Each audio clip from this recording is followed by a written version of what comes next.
Oh, we are back in full effect. No Oklahoma talk today. We are back to the subject of the Texas Longhorns. Here from my main man, Alex Dunlap. How are you doing, AD? No, doing fantastic. Glad not to talk about the Sooners because that's a meaningless game moving forward as we've all decided. Less meaningless. To be exact now. Yeah. Don't misquote them. Gosh, man, we got a bunch to get to today with all the OU talk yesterday. We did not get to talk about Texas landing the commitment from San Jose State transfer cornerback Javion Cole. I went and watched him yesterday in the one game that is I guess the one broadcast angle of the game that's widely available right now that is of a competitor that we would consider. Yeah, I'll tell you something real quick on let's say San Jose State doesn't play very good teams that often, but they did play last year versus USC and versus Oregon State. It's hard to find the Oregon State full game, but gosh, there's a lot to take away from watching the USC game. So want to talk about him, and we thought that we could sort of integrate that in with maybe kind of ranking where we are, because this Texas secondary has been such a topic of discussion, especially coming off last season, and then Kirk Bohl's question to the Touchdown Club about they looked kind of bad, coach, and coach is like, according to who? And like, of course it's according to everybody. They didn't look good in the spring game. And so it kind of, it became a little bit of a talking point then, but then it's like the gas got thrown on the fire whenever Terrence Brooks announces that he's transferring. And what does that mean? Where does it leave Texas? We thought it'd be a good day to kind of recalibrate where we are as far as the secondary, talk about these players. So Anwar and I have done everybody's favorite thing. We've made a top 10 list. We'll count down from 10 to 1 as far as our players here, and we'll give an analysis about them on the way if we have time. Also, there's also just some interesting things coming out from NFL rookie mini camps. Anwar, just before we get into it, have you seen any of the Xavier Worthy cut up? Any of the I saw the one drop that people have kind of over dramatized when it went through like one drill and stuff, and I'm like, I'm trying to help me out. Do Kansas City receivers have a reputation for dropping? Because that's what the thing is like, oh, he'll fit in. Oh yeah. Because I mean, it's just the Mecole Hardman, Marquez Valdez-Scantling. They just like those guys have just total butterfingers. So I think that if people were referencing, I saw the tweet saying like he's in Chiefs midseason form already. That's the one I saw. I'm like, yeah. Well, I mean, it was like a rookie minicamp, though, right? I mean, was it that? It was that the one they were showing was his first on field rep as a Kansas City Chief, right? So, interesting. By the way, before we get too far in the weeds, Alex, can I? I just gotta say, what started off as a slight joke several weeks ago literally came to fruition because Kai Woods committed to Nevada. Like, I just gotta say, what was started off as a slight, like, hey, buy or sell question. Yeah, you were just like, what do you think Kai Woods buy or sell that Kai Woods could start at another school? And I'm like, Kai Woods, I was like, is that number 29? Yes. And you're like, yeah, that's him, 29. I'm like, dude, I've noticed him. He's kind of good too. Like I didn't have I didn't think he was good enough to have the same thought that you did. Like, gosh, this guy could start elsewhere. But I remember thinking Kai Woods is good, has the good spring game. Man, it goes to show that Jeff Choate, he'd gone against him in practice. He's like, this guy's too good not to have a scholarship, So it's good for Kai Woods, good for Jeff Choate, man. Certainly gonna be rooting for him at Nevada. Although I do feel like Texas got an upgrade as far as their linebacker coach in Johnny Nansen with what he's going to bring.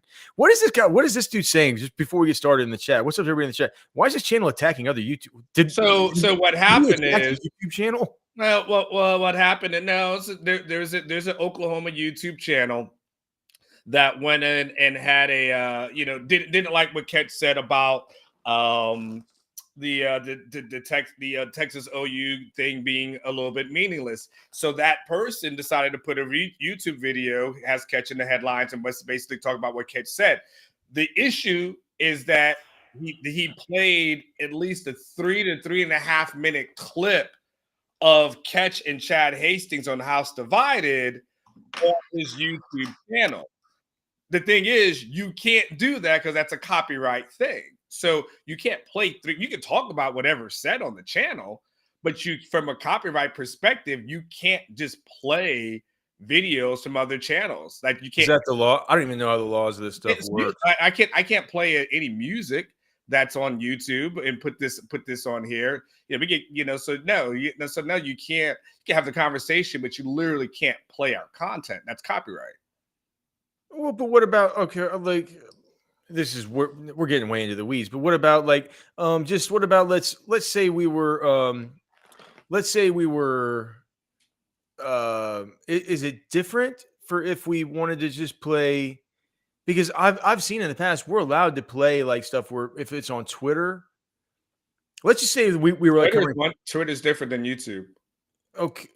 But what if it's somebody's content from there? Like, what if it's the content that comes from, like, let's say you're covering like politics and it's the White House and it's the press secretary from the White House, and you said, let's go to what's her name and let's see what she says. You're allowed to play that. That's like in the public sphere, right? Or you're allowed to. What is it? I guess if it's private or like a press conference from a coach, right? You're allowed to play that, right? Because it's in the public sphere. No, we like, for instance, we could. UT has their specific rules, right, as relates to what you can play for the Steve Sarkisian. It has to be within a package, but you can't just play, a Steve Sarkisian press conference. No, but you could say like, oh, well, Sark today. So yeah, so Coach Sark today was talking about his new freshman DBs. Be like, let's throw to Sark, and he answers a question for. But if you play the video off the University of Texas YouTube channel, that's a copyright infringement. But it's not if you just. But if they tweet it out and you just throw to that. I mean, there may be a way around it from a Twitter perspective, but what I'm saying from the OU perspective is that whoever this person was from OU used the YouTube video. But anything that we have on here is no one can take our video like we're talking right now, and then someone from another channel just said like, okay, this is what Alex and Anwar said, and here you go, here you watch 7 minutes of it. You can't do it now. You can let it go if you don't want to. I don't have to. The same way if I want to play an Alpha Rev song. I mean, I can try to play Alpha Rev here, but it'll flag you. I've already tried. I'm a copyright owner on this song, and it'll flag me. So this is like, it's crazy, man. So I mean, it's real simple. You can say whatever you want to say. You can do whatever you want to do, but you can't monetize, because that's the thing now. You monetize. You can't monetize by stealing our content. Like, you can't do that. Yeah. All right. Well, Big D 741. He says we're talking in circles. I think look, we appreciate you being here, brother. Then you can continue. No, he's not. I think he's probably associated with that OU channel or something like that. So just make sure and like the show. I appreciate him. Let's just make sure to like the show. Subscribe to the channel, man. If you're going to be here talking your mess. I think we have a super chat 199. Is this make it break it for Coach Joseph? This will get us into the DB talk on war. Let's hear your take, and then I'll give mine. I think, look, at the end of the day, at the end of the day, let me go to it real quick. I believe Terry Joseph's title, Alex, is like passing game coordinator. I believe that's something like that. Can you look that up for me real quick, Alex? Terry Joseph's official title on his website. Anwar, like I'll look it up, but I think you're exactly right. It's like defensive passing game coordinator. I'll look it up to make sure, but you're right about that. You're right. So if he is the passing game coordinator, I mean, you could say that the buck stops on Pete K, but at the end of the day, whatever happens in the secondary is technically on him, So what does it say, Alex? Defensive passing game coordinator / corners. Well, yeah. I mean, I don't know what else to say outside of that. JP Villa, like if I'm the guy in charge of making hamburgers at the restaurant, and I am the hamburger coordinator, if the hamburgers ain't coming out right, I mean, you gotta come to me and be like, hey, hamburger coordinator, you gotta do a little bit better. So yeah, like there's gonna be a lot of he's got a lot of guys to work with. I'm not saying Terry Jones is a bad coach or can't get it done or can't recruit. He's been able to do all of that, but ultimately, we know Sark wants this secondary to be better. And yeah, ultimately that's the buck will stop with him when it's all said and done. It's not going to stop on Pete K, so it definitely is going to stop with him. Yeah, I mean, to me, it's dude, look at what every other coach has done at Texas, right? Look at what from just even let's just on offense. Look at what the quarterbacks coach has done. AJ Milwee, right? Look at what just with the development of Quinn, with Arch looking good, early returns on him looking good. You look at what Jeff Banks has done, getting JT Sanders into form to be taken in the what was he second or third round to the Panthers? I think he was late second, right? In the 50s. Yes. Their second pick after Jay Brooks in that second round. Mm-hmm. Yes. I think it might have been early third. Whatever. It doesn't matter. Like, he did a good job with JT Sanders. A lot of good results coming from, the development of guys like Gunnar Helm. We've seen Juan Davis actually turn kind of good. Look at Kyle Flood. It goes without saying what he's done on the offensive line. Chris Jackson, Adonai Mitchell, Xavier Worthy off to the league. He's reloaded, and those guys look like they're going to be ready to go. On the defensive line, there's been a coach hired out. He did a good enough job to get hired out of here. Linebackers, the coach did a good enough job. He's gotten hired out of here. Coach PK does outside linebackers. It's the two DBs coaches. You kind of point at them and you say, well, what do we like best about them? What the 116th best, 116th best secondary in the whole nation last year. The whole reason that we're getting into this topic about breaking down the top 10, talking about why Javion Cole really does matter. And like, I think you'll see within my ranking of where he would sit among these DBs as far as coming into next year, it'll show that, he was a guy that they definitely needed. As bad as they needed a defensive lineman, probably not, but certainly a dude that's going to come in and, as we'll talk about, at the very least, push to start. So we talk about the DBs, like eventually they're going to be good because they have a bunch of good young players, right? Yeah. The question is, can those good young players be developed?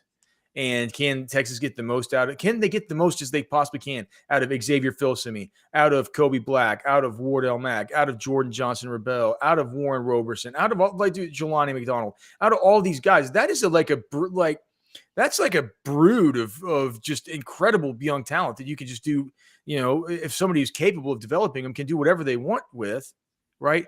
Mm-hmm. If we don't see a step forward this year, dude, Anwar, last year we would.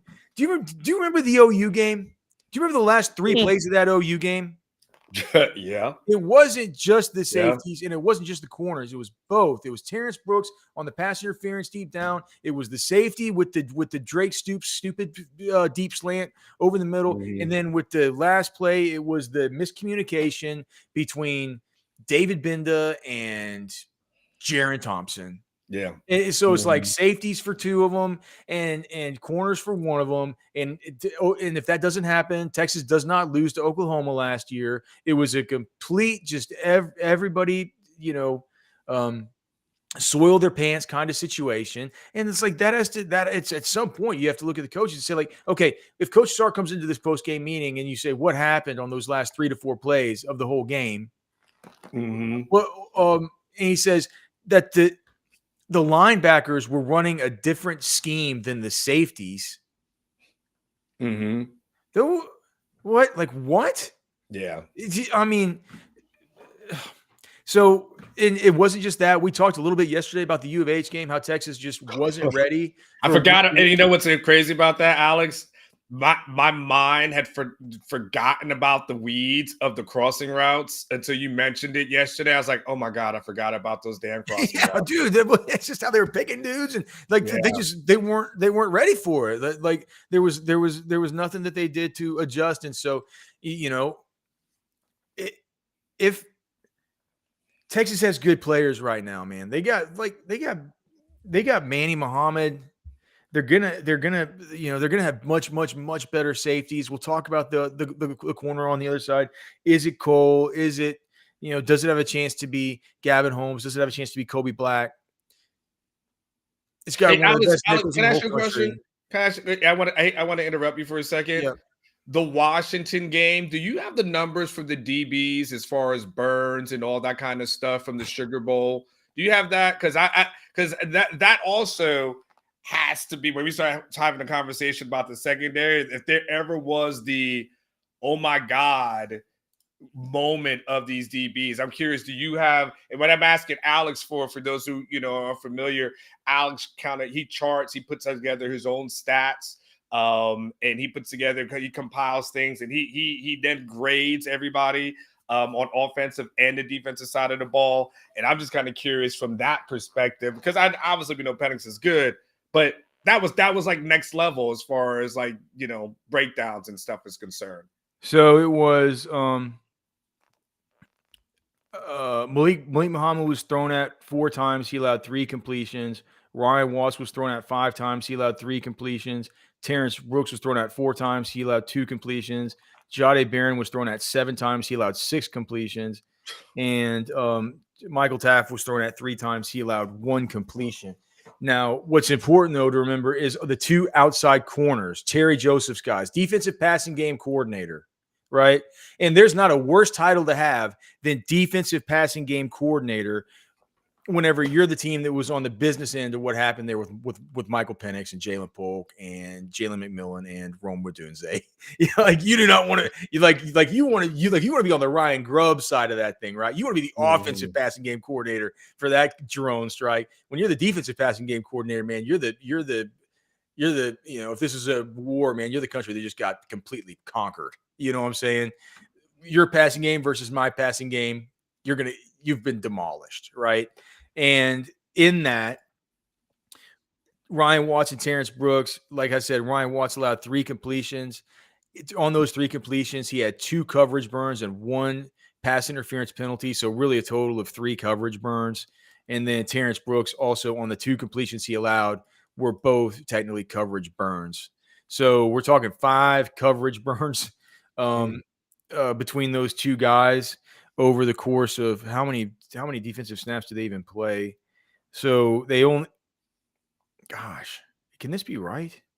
No. So what, like 66 plays? So you're talking about like a coverage burn once every like 12, I can't do the math in my 12, 13 plays. It's just, to me, that's,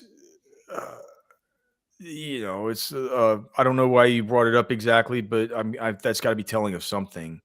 Well, yeah, I brought it up because we were talking about the conversation was Joseph, and we started talking about I was looking we started talking about games that was glaring where the secondary struggled, right? And so you maybe mentioned the Houston game. We were talking about you mentioned the OU game, but the Washington game seemed to be the pinnacle for me as far as my gosh, the secondary is in trouble. I mean, outside of the clear end of the season stats, this was one of the worst pass defenses in all college football. But that's why I wanted to know about what the Washington thing looked like, because that seemed to be the ultimate in, you better get right. Can't get right. If you guys remember that, remember the movie, you got to get right. Yeah, and look, man, if you're gonna get it right as far as what you want to be eating and putting into your body, Texas Beef Traders. Have you guys had Texas Beef Traders? TexasBeefTraders.com is where you can go. Richard from Rogue just called me yesterday. He was talking about getting a whole cow from Texas Beef Traders. So I got him in touch with Darren. They can do that stuff: quarter cow, half cow, full cow. No vaccinations, no inoculations, no cross mixing of this herd with any other herds, no cockamamie weird shots, just a complete non-GMO, grass-fed, delicious beef, ranch direct from Mason, Texas. I was just there on Friday. I can't wait to go back this next Friday, go see my guy Darren, pick up some steaks, dude, have some beers, hang out with my guys at Texas Beef Traders right there in the heart of Lakeway. You're never going to have more delicious beef. And I would just let me just throw this out here. Don't you want to know where your beef comes from? Don't you want your beef to actually look like real food? You don't want it to look like this nasty pink gray like brain matter that you get from the store. You want rich, red, delicious beef. And the ground beef from Texas Beef Traders is just $4 a pound. With your Orange Bloods discount at 10%, you're gonna get it for $3.60 a pound. That's cheaper than the junk you get at the grocery store. Texas Beef Traders. It's better, it's cheaper, it's the best, and you get 10% off. Call up Darren, call up Shay. If you can't get to Lakeway, just call them, make the order, you get your 10% off, and they'll deliver it to you.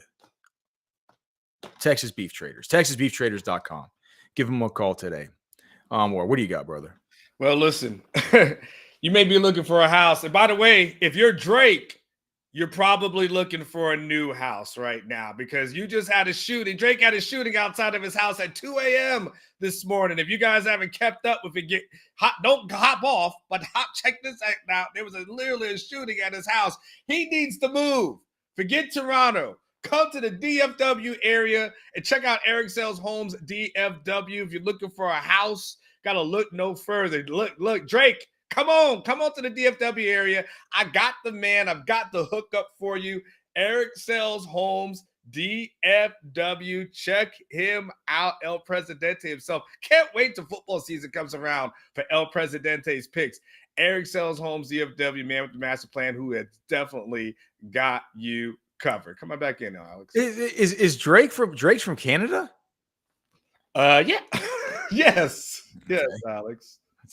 Didn't know that they had a lot of hip hop dudes up there in Canada, man. Well, that's something new every day. That's a conversation for a different day, Alex. I can tell you that much. Are they not any good up there? No, but it's one of the reasons sometimes people question Drake and his authenticity because he is from Canada. And they don't necessarily feel like he's as authentic as a rapper. But no, he's a Canadian guy. Shots fired outside his house. Someone was hurt. So, yeah, it's a lot of crazy stuff going on. Move to DFW. Yeah, man. We'll hope everybody's okay with that. Didn't have to do with all that, with that rapping they were doing with other. That couldn't be like a.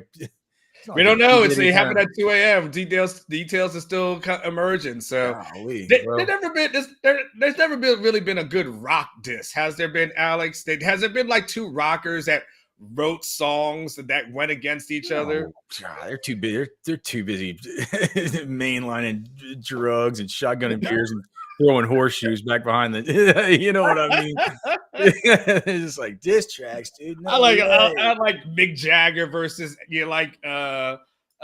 Steven Tyler like dissing each other or something. That would be great. Maybe somebody in the chat will know about like a rocker beef. I'm not.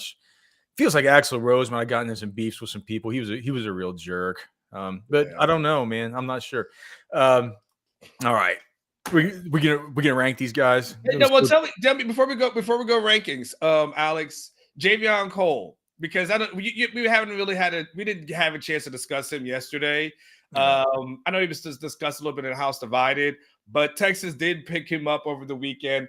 And I'm just kind of curious. You've done some analysis on him. You started talking about you got to watch 2 games. I just want to get maybe a little bit of your breakdown of him from what you were able to see before we get into our rankings. You know, the guy Anwar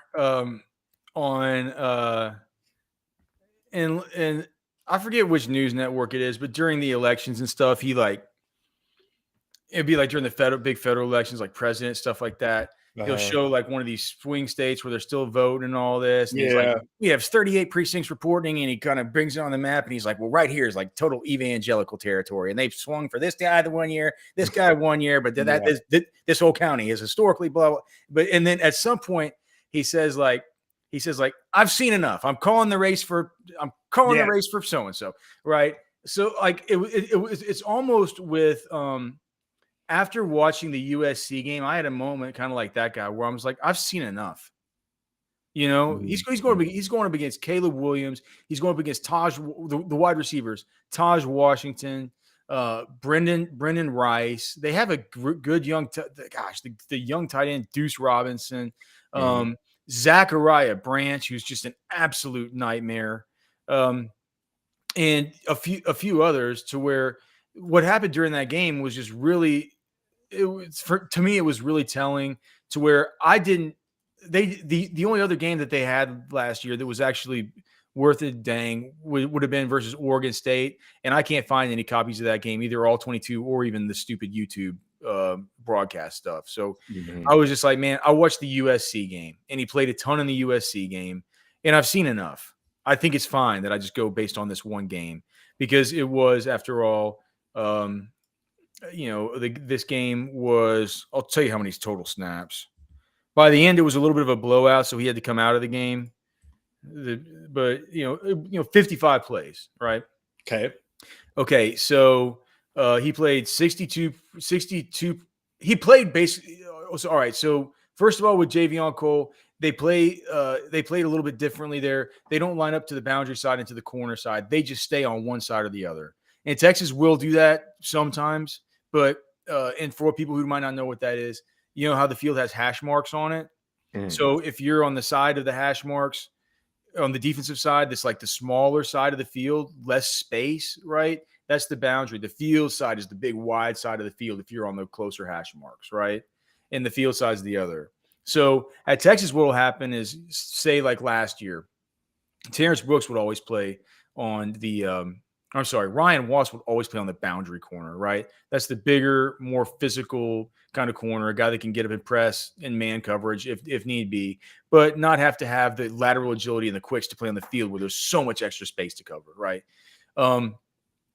With what would happen at Texas and what we saw happen in the spring game, what we saw happen during games last year was to say like Gavin Holmes would play Gavin Holmes plays mostly field corner. He's a smaller dude, good on his feet, right? Can turn and run with guys. But sometimes during the course of the game, he'll start out on the field side and the play, say he's on the defense's left side and the offense runs a play to the right side. And next time they set up on the right hash marks, it isn't like Gavin Holmes is always going to go over to the other side of the football formation, right? Just to be on the new field side. Sometimes he'll just stay over there unless it's like a couple plays in a row where he's always on the boundary. Then they'll try and get him back over, right? With San Jose State, they keep these guys on the one side of the field. It doesn't feel like it matters either way because Javion Cole's always on the right side.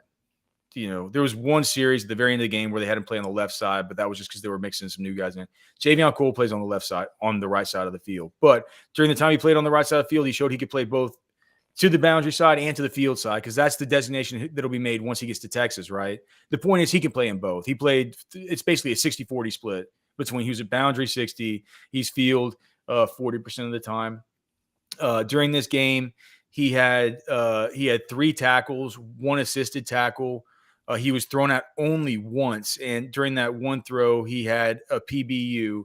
The one thing about him is that he did in this game, unfortunately, missed 2 tackles, which was the one bad thing about him. But even with the 2 missed tackles, even with no interceptions, no anything like that, his snaps per production caused was 8.19 snaps per production caused, which is very, very good for a corner, especially one going up against the number 1 overall pick in the NFL draft and a bunch of dudes who got drafted along with him.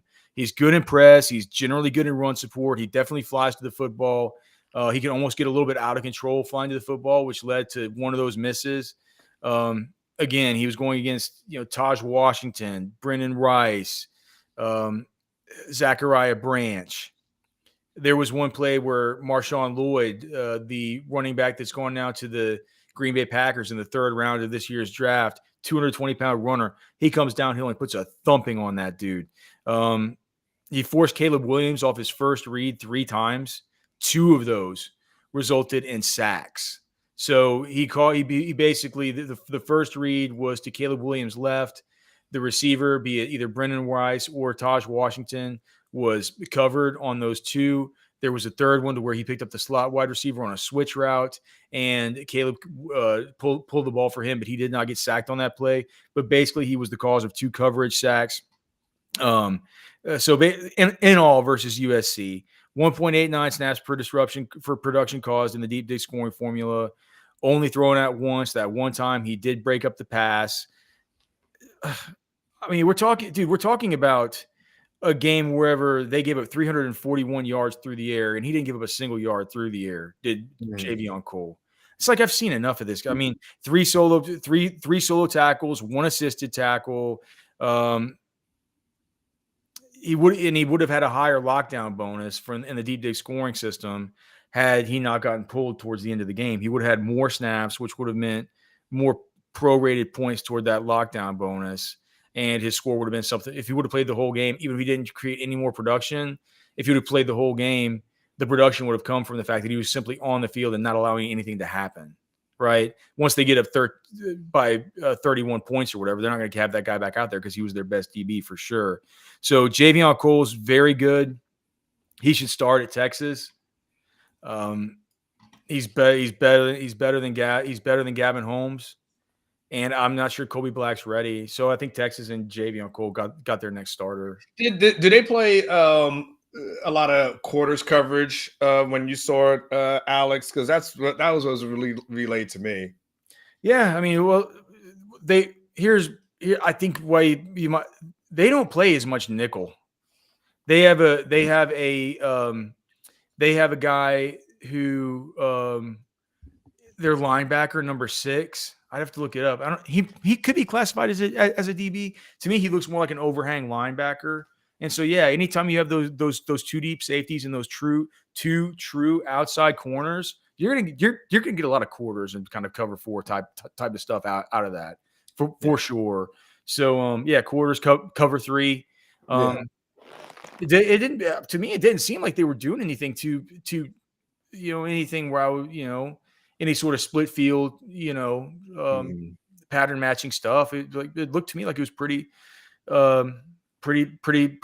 standard. So, because what I was told was like that it's what he did at San Jose State is kind of similar to what Texas does, and so there wouldn't necessarily be a huge adjustment for him trying to get used to the kind of the defense that Texas runs. Yeah, I mean, I think a lot of these schools kind of run a lot of the same stuff. They nobody is a pure zone or pure man team and stuff like that. I think that Texas does play some man underneath stuff, and you see Cole at times. He's the one that they do get pressed up when it is a Brendan Rice, a big dude like that, who you're not scared is just gonna outmaneuver you at the line of scrimmage and just leave you in the dust. Like Bryce isn't that kind of player. Cole's the kind of guy that can go up and match up like that, really get in his hip pocket and turn and run with them. But yeah, dude. I mean, I'm not worried about his fit at all. Like it's fine. They don't do anything. They don't do anything strange at San Jose State. They don't really do anything strange at Texas. You know what I mean? It isn't some of this. It's not. It's not like a. It's like take like a Manny Diaz defensive back end. It just doesn't remind you of that. Gotcha. So yeah. So I mean, that's where I am with Cole. He looks like he'll start to me.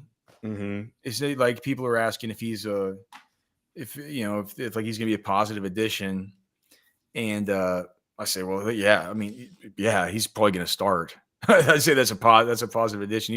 He's a good player. After the USC game, I've seen enough. Caleb Williams just didn't want any of them. Anyone can go watch the game.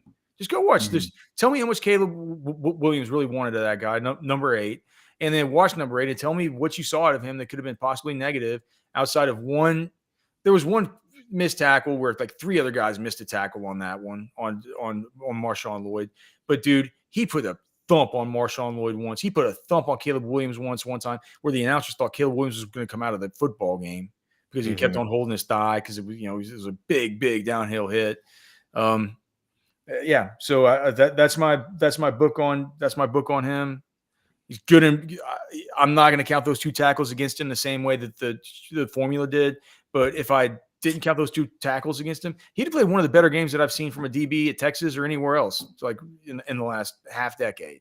So nice. Okay. Yeah. Hey, he's a part of this group of people, Alex, who find themselves going to mid-level schools and then playing really well and then being able to transfer up.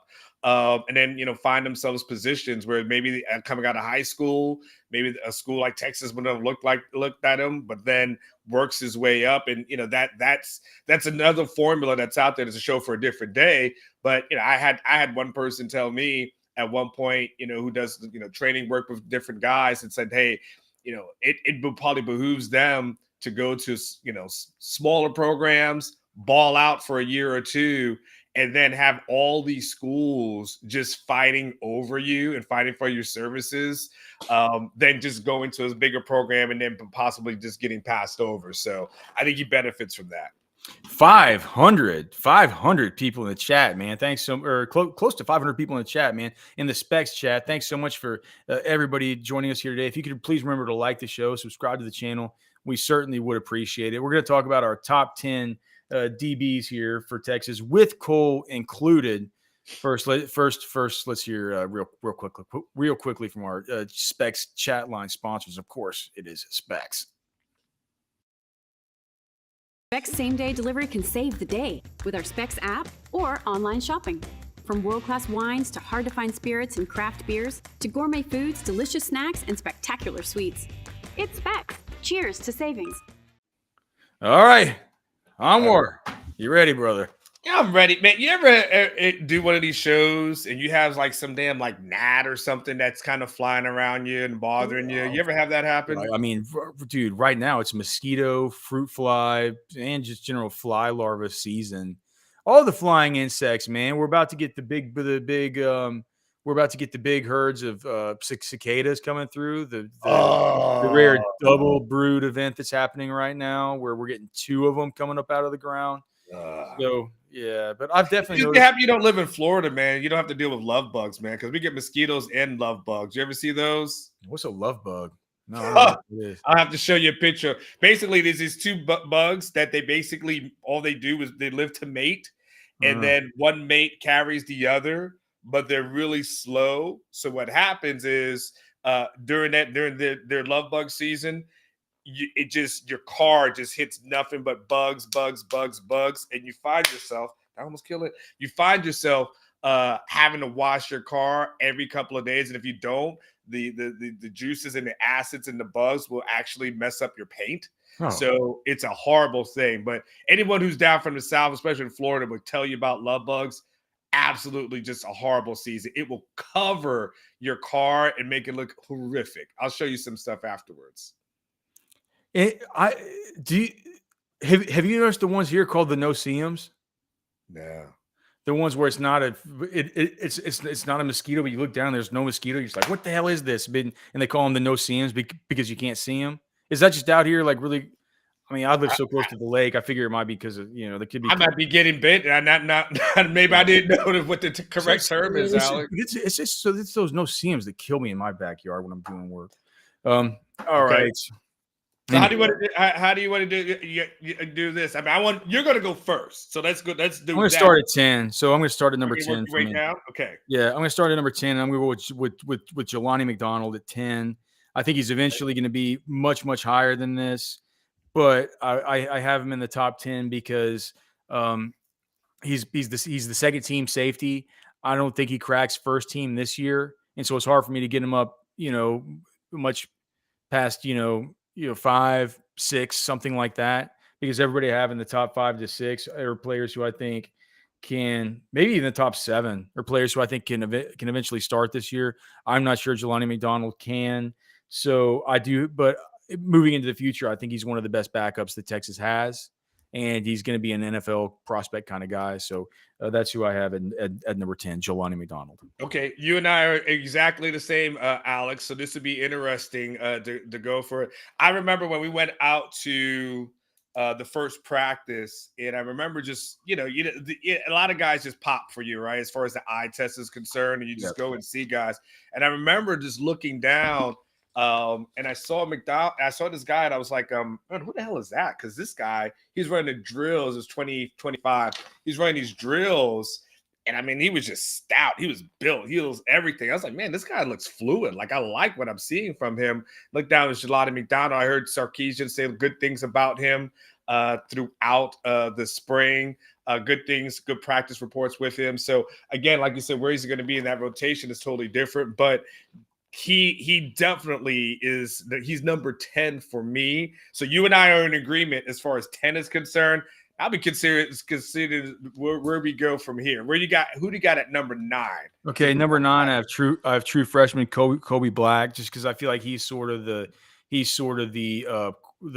young corner equivalent to a Jelani McDonald, the one I can really see stepping up into a major role as early as next season, and somebody who I also believe is going to be an NFL Combine participant. Really believe in his natural ability. Really believe in some of the stuff that we've seen through spring ball, some of the things that we've heard, and a guy that looks like $1 million. But it's going to be hard for him, harder than anybody ahead of him this year, I think, to see the football field. So I'm putting him in the same kind of bucket as Jelani McDonald, the guys to be super excited about for the future, but could have a hard time getting onto the field as early as 2024. Okay, our list is going to be. I get the feeling that our list may be similar, but it'll be interesting. For me, my number 9 guy actually, Alex, ended up being Gavin Holmes. That's who I had at the number 9 spot. Again, I know you had noted like a coverage burn for Holmes during the spring game, but I think overall, I think he played well. I think one of the things that you had him down was a guy who didn't maybe have who was kind of, I think, technically less prone to blowups. I believe is something that you had from one of your stats. At one point, I saw I think during the midway point during the spring or something to that effect. You had made that note. So, but he's another guy that Sark has spoken real good about, said this is going to be a big year for him going into year 2. So that's why I got him at my number 9 spot. At number 8, I have Jalen Gilbo, the nickel, backup nickel. I think this just has to do with the fact that we saw him come in hot at Texas. The year before last, and banged up last year, right? He was when was his was he a freshman in 2022? Gilbo, yes, right. I think it was so year before last. Yeah, got hurt early on, kind of missed some time, and then this year was kind of still recovering and a little hurt, right? But now he's fully back. Sark says that he's back. He's the number 2 nickel guy. If there is any need for Jahdae Barron to possibly move outside, Gilbo would certainly be the first man up at nickel. He's a super talented dude. He's a guy who I think even if he doesn't get on the field much this year behind Barron, he'll be just a fixture in the defensive backfield next year. I don't see him having any real close competition, considering like Austin Jordan left because of Gilbo, right? So I'm going to say Gilbo is my guy at number 8, and I could have maybe my number 7 is a little bit too high. Okay. Well, for me, I'll make it quick because I want to get to your number 7.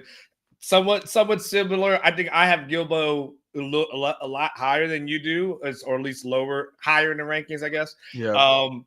But I went for my number 8 was Kobe Black, and so you had Kobe at 9. I had him at 8, right? So I don't think that's no real discrepancy as far as that is concerned. Everything you kind of echo as relates to Kobe Black, but he's a guy that when you start talking about guys that need to get in the field, get in the rotation, he should be a person that's there. I'm still hoping, he's going to live up to all the high school hype. So Kobe Black is number 8 for me because now I'm super excited to see what your number 7 is. It's Gavin Holmes, and it's probably too high because the reason I have Gavin Holmes this high is just because I do think that he has a legitimate chance to be the starting corner on week 1, right? I mean, it's like if they had to play a football game right now, he would be he'd be a starter. That's just the facts.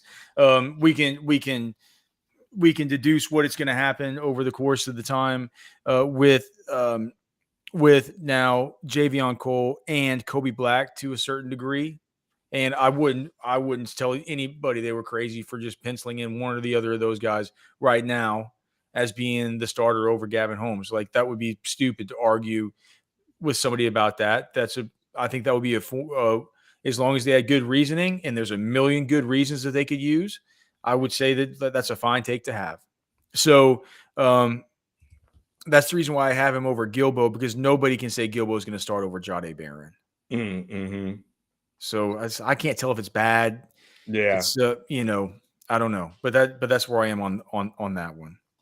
Okay. I can't, again, I think I had Gavin at 9. You had him at 7. So it's, we're close. I think only way we're a little bit further apart might be a Gilbo. For me, my number 7 though, Michael Taft. I put Taft at 7. For me, I no matter what, he's still right now. He's going to play, right? He's an incumbent. He's a leader. Sarton feels like he's a leader on the team. He's you have better numbers on Michael Taft than I do, and I'm sure you'll get to him at some point. But Michael Taft is a guy that I know will be in the rotation, and so Taft is my 7. He's my 7. Okay, so here's mine. And speaking of Taft, so I have a tie at 6 and 5. I have a tie. A tie? Yeah. How's that a ranking? So they're tied for 5th. No. Break the tie. Break the tie. Why? I'm a coward. Okay, well, you know what? Fair enough. I can't argue against that. You can't argue with the guy saying he's a coward. Yeah, I can't argue. The dude just flipped over and showed his vital organs to you. What are you gonna do? Okay. I'll rank them. No. Here's the thing. I have a good reason for tying them. I don't know who starts between Michael Taft and Andrew Makuba. Okay.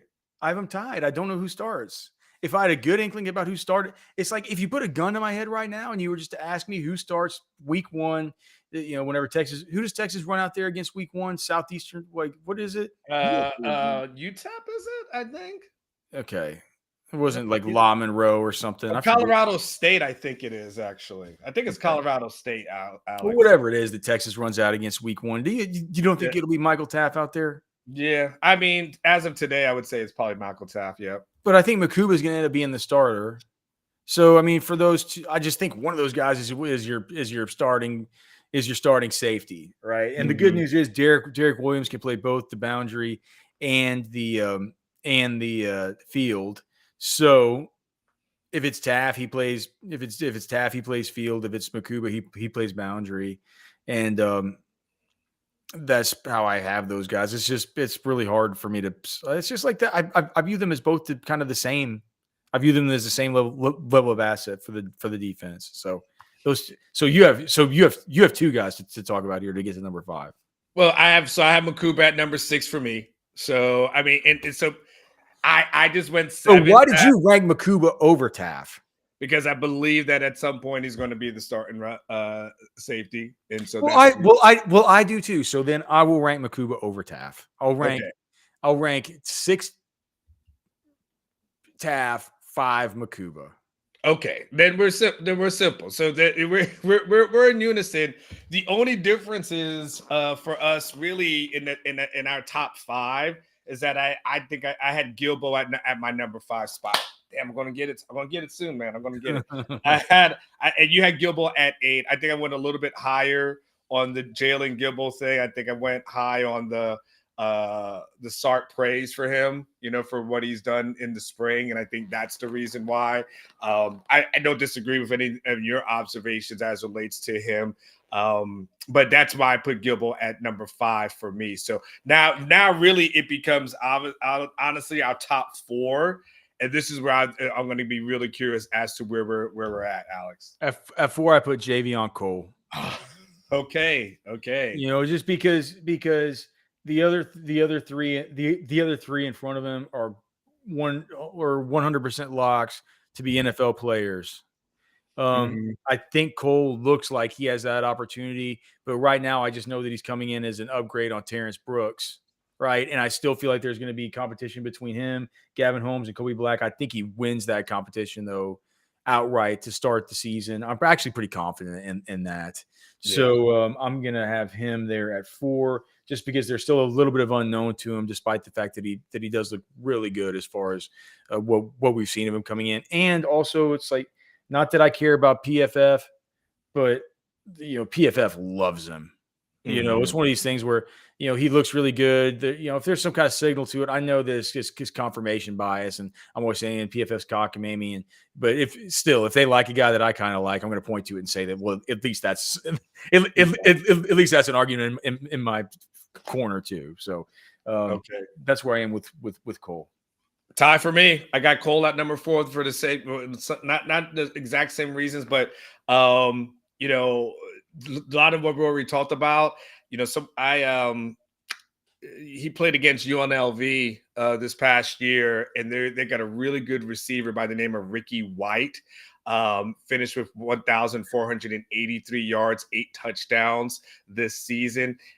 When Cole was matched up against Williams, he actually only had 2 receptions in that game. Hold on, wait, Ricky White. I'm sorry, Ricky White. Did I say Williams?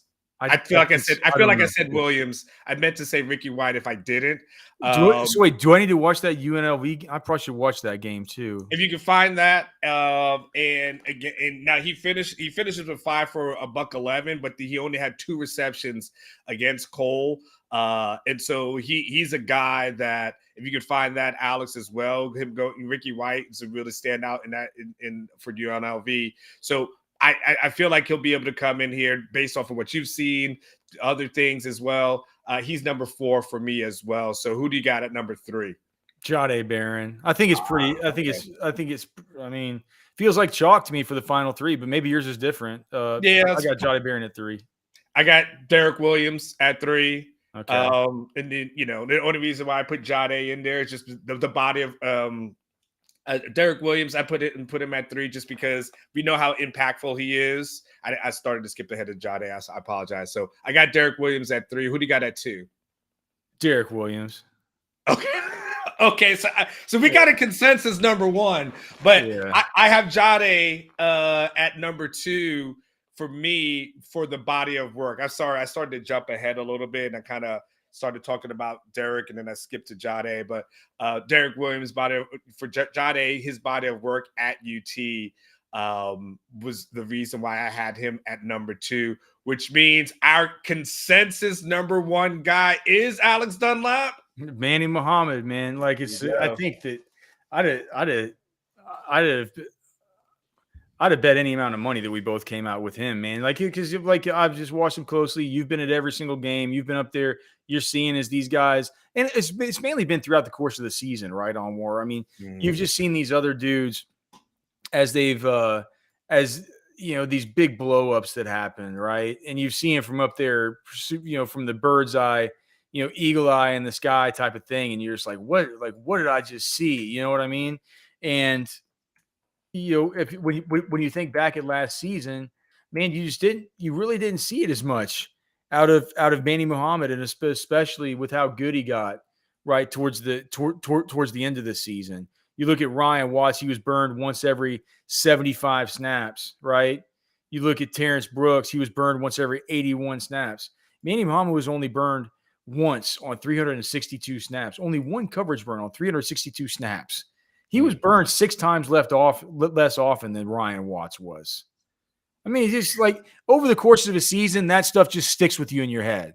You're like, man, that guy's dependable. He's good. He's fast. He's just getting better. So yeah, he's a future, not just a future NFL draft pick. One of these guys that if he plays his cards right, will be a future first round draft pick. And I think even if the development just continues apace, and maybe, dude, I think if it continues apace, it's going to be a first round draft pick. If it kind of staggers off a little bit and just kind of keeps going up a little bit, we're still talking about a day 2 kind of guy that, Daniel Jeremiah and stuff will be talking about it. This guy's dripping with upside and all the rest of it. He's going to test really, really well. He's fast. He's long. He's good. He can play the boundary. I mean, he was better playing the boundary last year than Ryan Watts, but this year, he can play the field side too. Mm-hmm. So, really good lateral agility, really good movement abilities, really good coming out of his T step, matching up against opposing wide receivers in their route stems. He's an awesome player. He's Texas' best DB for sure. When he signed, and Steve Sarkisian talked about him on signing day, the thing that I always will remember is that he said, this guy's a future first round draft pick. And I was like, what? Like, you don't hear people say that. And so his high school film was sick.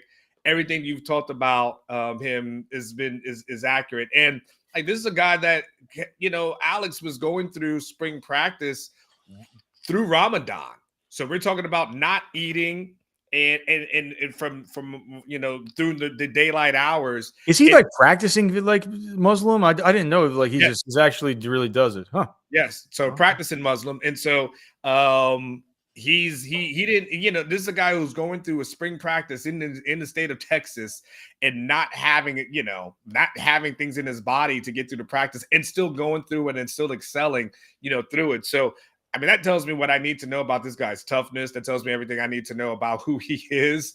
If he can do this on an empty stomach, he's going to be a killer throughout the rest of the season. So Manny Muhammad, it is for me.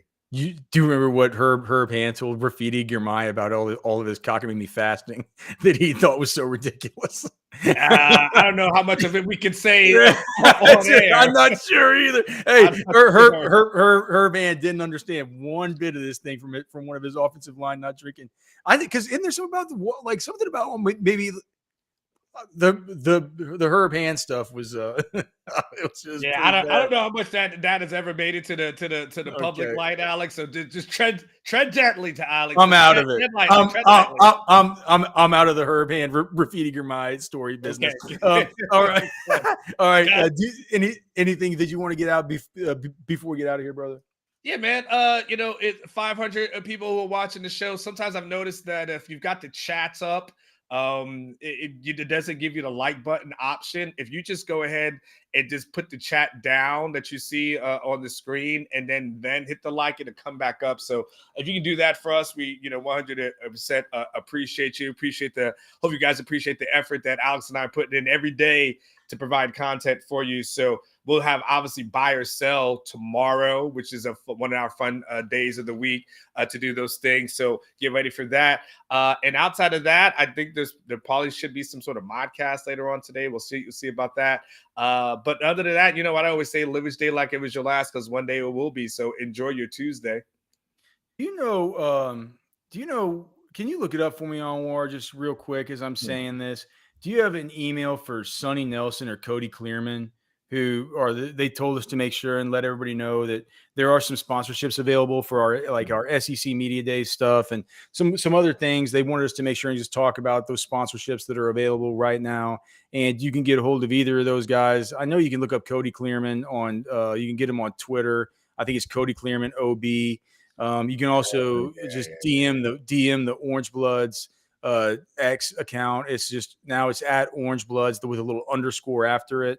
And you can DM them with any questions you might have about sponsorship, advertising, all the rest of it. We have some cool stuff coming up during this summer that we're looking for advertising partners regarding. And, as you can see, we have really good relationships with all our sponsors. We make sure to bring them as much value as we can. So it's Sonny Nelson, it's Cody Clearman. You can find that. I wish I had their emails. I think it's just sonny.nelson at orangebloods.com. And I think the thing is, I'm at that point where I have Sonny's personal email, but I don't need some sickos out there looking. I think it's sonny.nelson at orangebloods.com and cody.clearman at orangebloods.com, or just DM the Orange Bloods Twitter on X. The DMs are open. Get with them through that. Okay. As far as that's concerned, thank you for that. Thank you for the chat, for being here. Thank you for Football Junkie telling us that Jade Barron is very overrated. We'll talk. Maybe we could discuss that at a later time. But listen, man, it would not be a show without you guys. We're going to be out through the course of the week. Onward, a little bit of buy or sell tomorrow. Little buy or sell. All right, we'll be back with some buy or sell tomorrow. But in the meantime, man, go do something awesome today. Go do something good for somebody. Just go do something big today. All right.